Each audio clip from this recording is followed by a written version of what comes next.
entiendo yo fue vital para la energía que fue tomando la lucha en la sierra. Uno de los puntos que yo he estudiado y he reconocido es que Fidel Castro fue un gran manipulador. Está por ahí la pregunta, ¿era comunista o no era comunista? Yo la verdad que después de todos estos años no lo creo, porque para ser comunista hace falta cierta disciplina y someterse a un poder superior, pero él no. Entonces lo que yo veo es que desde la propia sierra Fidel Castro fue utilizando el proceso de triangulación y él sabía muy bien cuáles eran los personajes.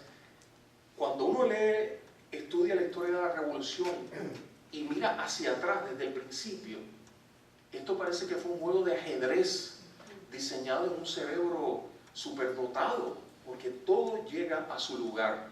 Y ahí es donde vemos la parte de Huber Matos, quien rompe, renuncia, y luego sabemos lo que pasó. Entonces Fidel Castro nombró a Huber Matos comandante.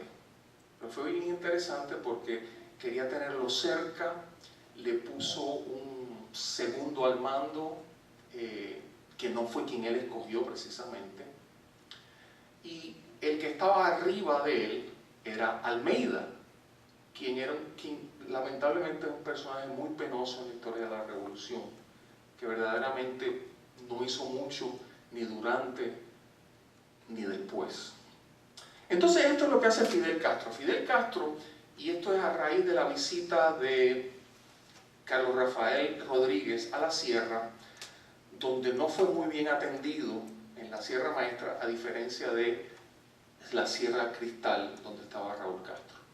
Y Fidel le dice textualmente, ten cuidado con esta gente, refiriéndose a los comunistas. Y le dice, esta gente de esta forma, de aquella forma, son oportunistas, que es una interesante proyección de parte de Fidel Castro, y empieza a manipularlo. Huber Matos sabía más que eso, pero él estaba luchando por el logro de la liberación de Cuba de una tiranía. Cuando triunfa la revolución, sigue en esa función, y mi análisis de la relación entre Fidel, Raúl y el Che es que Fidel Castro permitió que su hermano y el Che Guevara jugaran la función, como se dice en inglés, de bad cop, el policía malo, perdonando el policía, porque hay policías buenos, y esa era la función que Fidel Castro quería jugar, el policía bueno, no tan bueno, pero menos malo. Y el punto es que él, y vemos la orquestación de ese gabinete primero, donde no hay un solo comunista, donde hay gente que es de hecho de extracción anticomunista, progresistas y liberales.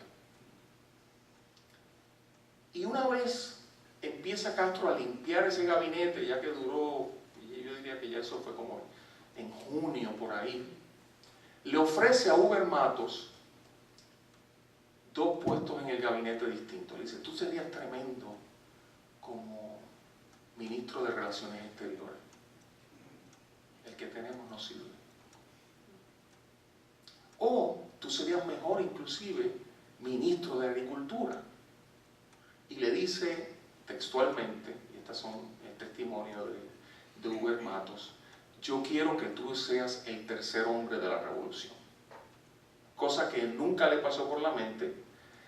Yo no sé, volviendo al tema de los comunistas, y tú lo mencionaste, yo no sabía ese detalle que los disfrazaron cuando llegaron. Lo que no se podía disfrazar eran las barbas, ¿verdad? Sí mismo. Y había en Bohemia salió una caricatura de los comunistas. Curiosamente no se les menciona, pero todos sabían quiénes eran ellos. Y es una ilustración muy interesante que yo he usado en mis clases, en las cuales aparecen los de la Sierra Maestra con una barba bastante larga. Luego aparecen los del Escambray con una media barba. Y luego aparecen unos que no son mencionados, pero todos sabemos quiénes son, que lo que tenían eran unos pelitos por aquí que le acababan de salir. Y ese era el ambiente en aquel momento. Entonces, Huber Matos, yo tengo dos grandes preguntas, ¿verdad? El episodio del arresto de Huber Matos, lo que le sucede a Camilo Cienfuegos después, y no todos los historiadores, como dice Wikipedia, están de acuerdo que eso fue un accidente. Eso fue muy misterioso. La tesis de Huber Matos era que enviaron a Camilo, que Fidel envió a Camilo, para que los subordinados y los oficiales de Huber Matos pelearan entre ellos y mataran a Camilo. No sé hasta qué punto Fidel Castro hubiera pensado en eso. Pero lo que sí es cierto es que la selección de Camilo fue muy importante. Y Camilo, de hecho, Fidel Castro le dijo a Huber Matos: Camilo no sirve para estas cosas. Camilo es muy bohemio, es muy desordenado. Alguien como tú sí puede jugar estas funciones. Y uno va viendo cómo le va dando coba ya meses después del triunfo de la revolución. Y está ese gran interrogante en mi mente que quizás alguno en el público o el amigo que está en el panel pueda arrojar alguna luz. La segunda interrogante es, bueno, la primera es la primera es ¿por qué Huber Matos se entregó sin que hubiera un confrontamiento? Eso para mí todavía es una pregunta, porque Huber Matos era alguien que luchaba por lo que creía. Esto no lo tomó por sorpresa, creo yo, el arresto. Y es una interrogante que a mí siempre me queda en la mente, ¿verdad? Yo tuve una conversación hace muchos años con el coronel Barquín y también le hice esa pregunta, ¿no? Aunque enero del 59 era distinto ya a junio del 59.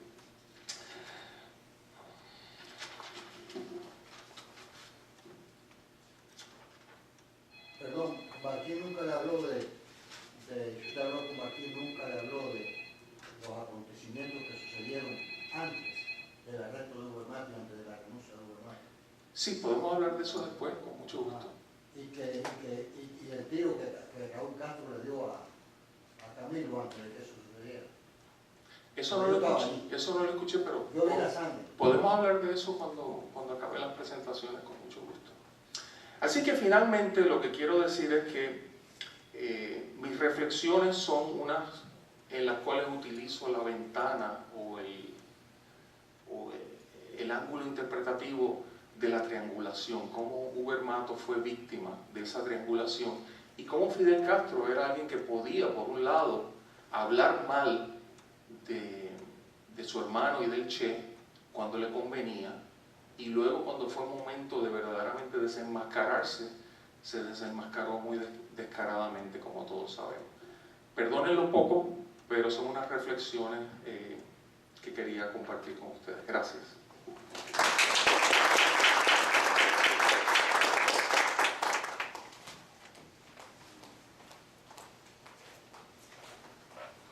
Primeramente agradecer a la universidad por la oportunidad de compartir con ustedes.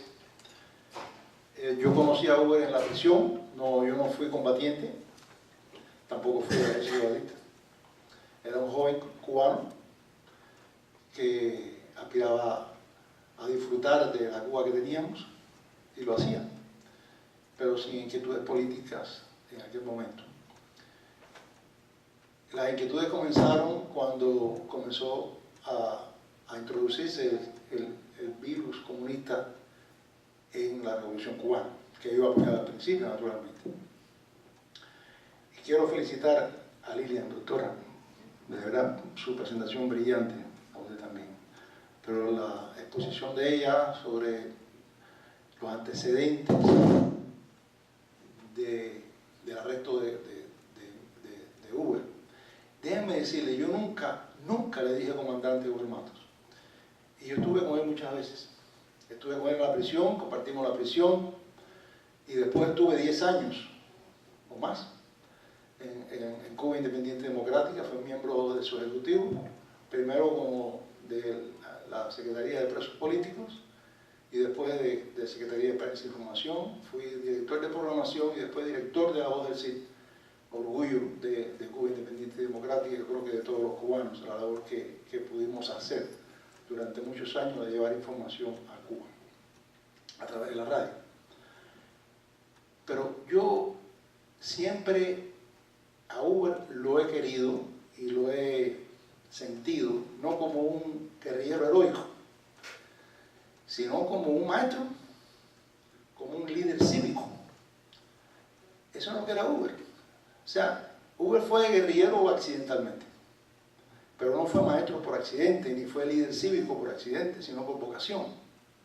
Estudió pedagogía por vocación y amaba la pedagogía. Y la hizo siempre, la realizó siempre. La hizo cuando era maestro de escuela y la hizo después en la prisión con nosotros y después en el exilio con nosotros. Constantemente Uber enseñaba principios, ideales, ética. Constantemente lo hacía, con su ejemplo y con su palabra. Pero además de eso era un líder cívico. Lo fue. O sea, yo no sé, yo no estoy en la mente de Uber, nunca estuve, pero yo creo que a Uber nunca se le hubiera ocurrido, o sea, antes del golpe de Estado de Batista, poner una bomba o hacer esas cosas. O sea, cuando el golpe de Estado, lo primero que hace Uber es hablar, ir a donde están su pueblo y decirle, esto no se puede permitir. Uber fue vicepresidente del Colegio Nacional de Pedagogos. O sea, no era un improvisado cuando llega el golpe de Estado, era un líder cívico en su zona y era vicepresidente nacional del Colegio Nacional de Pedagogos. O sea, esa era la misión de Uber, además militante del Partido Ortodoxo. Ese fue el Uber que yo conocí. Yo nunca le dije comandante. A él no sé si le gustaba o no que le dijera comandante, quizás un poquito por el orgullo, la estrellita esa siempre llama la atención, ¿verdad? Y que le llamen heroico, etcétera, pero nos sentíamos bien, yo llamándole Uber y él compartiendo conmigo el trabajo y sus enseñanzas, etcétera. Le dije que lo conocí en la prisión. Muchos de ustedes han leído el libro que tuve el privilegio también de colaborar con él en el libro. Sucede, voy a hacer una paréntesis, sucede que yo estuve 3 años con Juan Clark trabajando en Cuba Mito Realidad. 5 días a la semana, 4 horas diarias, trabajando.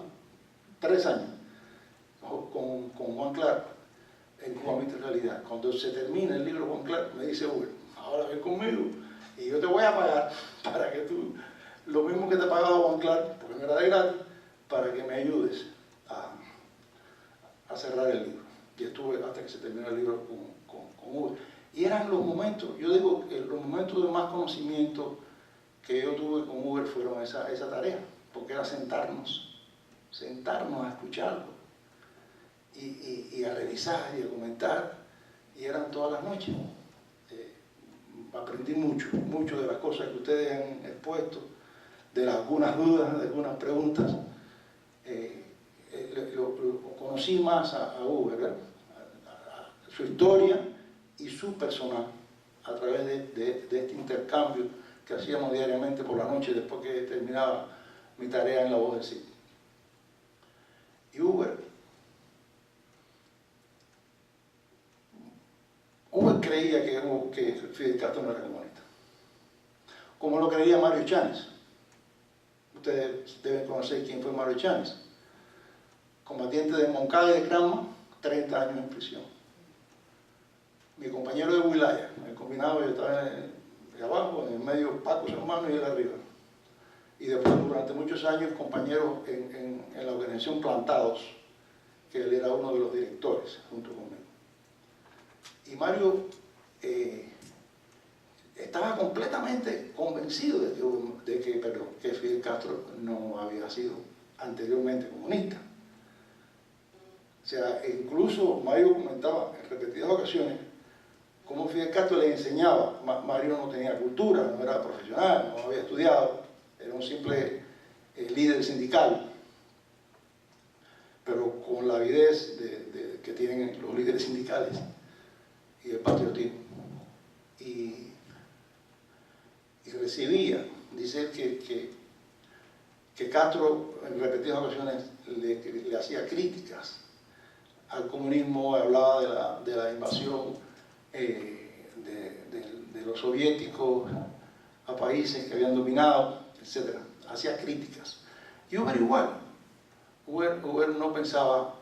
Lo que sí tenía muy claro Uber, y eso lo pueden encontrar en el libro, y eso sí fue un choque para Uber Matos en su tiempo en la Sierra Maestra, era el carácter autoritario de Fidel Castro. O sea, eso sí lo descubrió inmediatamente. Fidel Castro era un dictador. Fidel Castro no tenía nada de demócrata. No lo tenía en la Sierra Maestra. Naturalmente, desde los principios militares uno puede concebir, puede pensar que tiene que haber una autoridad, etc. Pero eso es otra cosa. O sea, Fidel Castro y Uber Matos tuvo en más de una ocasión discusiones, algunas de ellas graves, con Fidel Castro en la Sierra Maestra, por ese carácter autoritario de Fidel Castro. Cuando hablemos un poco de la prisión, yo no estuve en la revolución, como ya dije al principio, lo que conozco de esa etapa es lo que él me ha contado, en su arresto, él lo escribe en el libro y a mí me lo contó detenidamente, o sea, incluso esa conversación que tiene Camilo Cienfuegos telefónicamente con Fidel Castro, delante de Uber, y no estaba fingiendo. Uber me decía, Ángel, Camilo no estaba fingiendo. O sea, porque eso se siente, se ve cuando alguien está haciendo una película fingiendo. No, Camilo le estaba diciendo a Fidel Castro, oye, aquí no hay ninguna sedición, aquí no hay ninguna rebelión. Tú me has mandado acá a resolver un problema que no existe. O sea, Uber Matos sencillamente ha renunciado. Uber Matos no estaba oyendo lo que estaba diciendo Fidel Castro, pero lo que sí él interpretó es que estaban discutiendo. Y Camilo estaba protestando